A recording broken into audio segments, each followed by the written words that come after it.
He pulled a gun in court, but had no idea the man in the robe was a federal judge. And he definitely didn't know the camera was rolling. This is the explosive, true-feeling story of arrogance, racism, and the quiet power of justice. When a black judge faces a gun drawn by a white officer in his courtroom, what unfolds stuns a nation. Watch the shocking moment that exposed everything.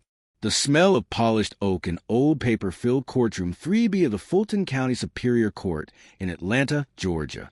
It was a Monday morning in early spring, yet the tension in the room hung heavy, thicker than the humidity outside. There was a buzz among the few public observers seated on the benches, some reporters with notepads ready, others family members with hope clenched tightly in their fists. In the far left corner, 17-year-old Marcus Ellison sat next to his public defender, wearing his only dress shirt, faded blue with a missing top button, and second-hand slacks that didn't quite fit his growing frame. His hands trembled slightly as he leaned forward, eyes scanning the courtroom like a hunted animal trying to sense where the trap would spring. Marcus had been charged with resisting arrest, assaulting a police officer, and disorderly conduct. Charges that would ruin any hope of scholarships, college admissions, or the dreams his mother had planted in his heart since he was old enough to walk. Except Marcus had done none of it.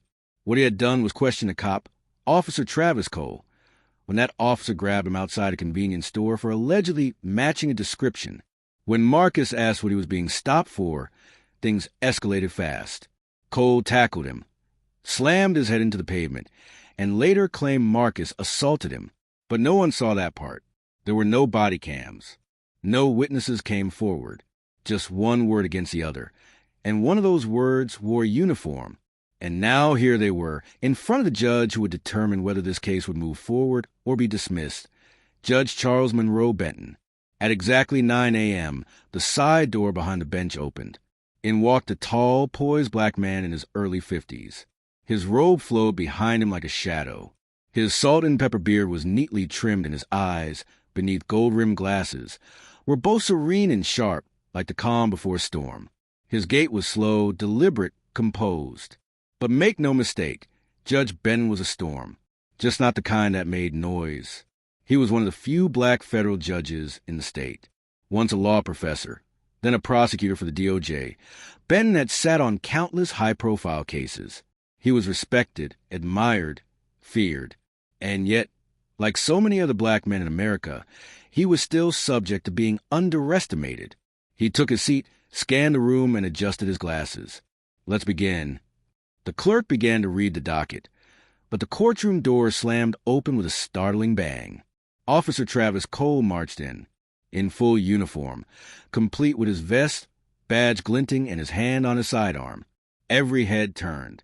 "Excuse me," Benton said firmly, raising an eyebrow. "Do you have business here?" Cole didn't respond immediately. Instead, he walked forward, posture aggressive.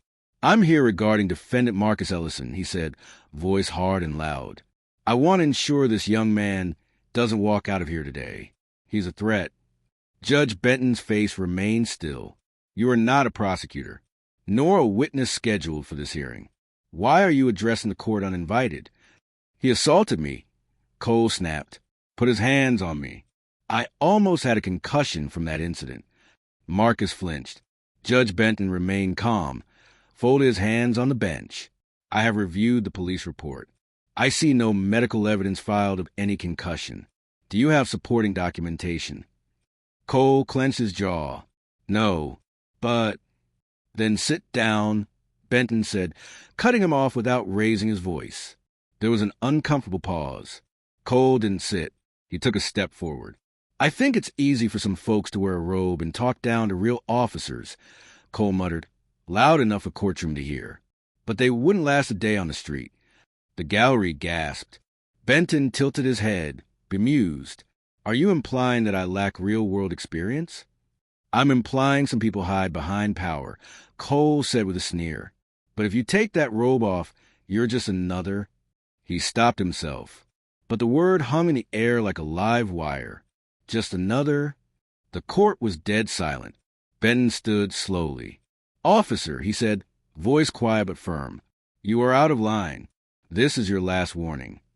But instead of backing down, Cole's hand moved toward his gun.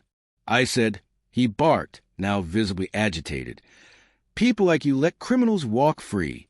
That makes you just as bad. And then he drew his weapon. Everything exploded at once. Gasps from the audience. Lawyers ducking. The bailiff shouting, "Gun!" Marcus dove to the floor, covering his head with both hands. The clerk screamed. The stenographer ran. But Judge Benton did not move. He stared straight at the barrel of the gun, calm, controlled, furious beneath the surface, but unshaken.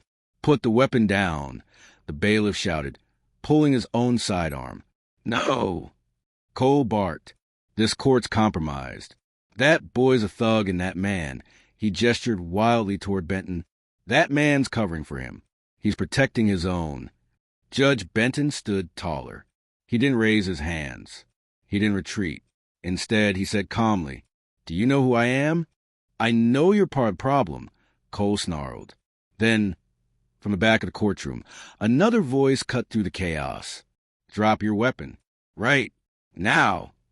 The doors burst open again. This time, 3 agents in plain clothes rushed in with badges raised. Federal agents. "You're under arrest if you don't put that weapon down this second." Cole hesitated. One of the agents stepped forward, holding up a device.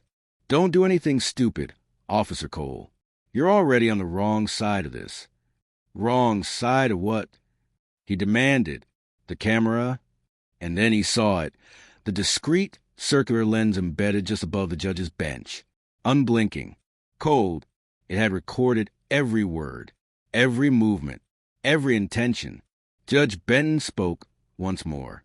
"That camera is part of a DOJ pilot program on threats against federal officers. It's been recording since 8:45 a.m. Everything you've said, everything you've done, has been preserved, including the moment you pulled a weapon on a sitting judge." Cole's mouth moved, but no words came. The agents closed in. The bailiff removed the weapon. Cole was wrestled to the floor, handcuffed. His eyes darted around, searching for support, but finding only cold stares. As they dragged him out of the courtroom, he shouted, "You'll regret this. This ain't over." But he was wrong. For him, it had just ended. By 10 a.m. that same day. The footage from the courtroom was under review by the Department of Justice. Within 48 hours, it had been leaked to a local reporter who broke the story on primetime news. Within 72 hours, it had gone national. White officer pulls gun on black judge in open court. Entire incident caught on hidden DOJ camera. Twitter, Facebook, Instagram. Every platform was ablaze. Memes, outrage, op-eds. Some call for police reform. Some call for retribution. Others just wanted answers to one question. How did it get this far? But one voice stood above the rest. Judge Benton released a statement. "I did not remain calm because I was unafraid. I remained calm because my fear could not serve me. It could not protect the young man before me. It could not restore dignity to those who'd lost it. But truth could, and the camera did not lie." Marcus Ellison's charges were dismissed.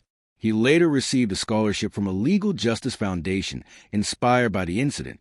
He would go on to study law at Morehouse. Officer Cole was charged with multiple counts. Asterisk assault with a deadly weapon.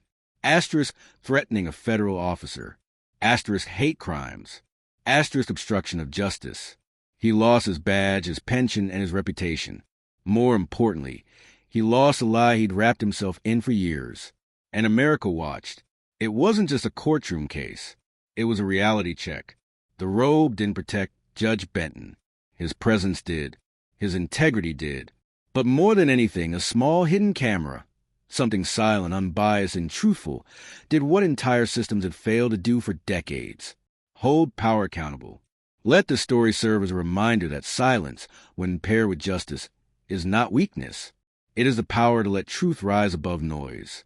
In a world where titles can be ignored and dignity stripped at gunpoint, sometimes a robe isn't just a symbol of authority. It's a mirror. And in that mirror, arrogance and racism can't hide.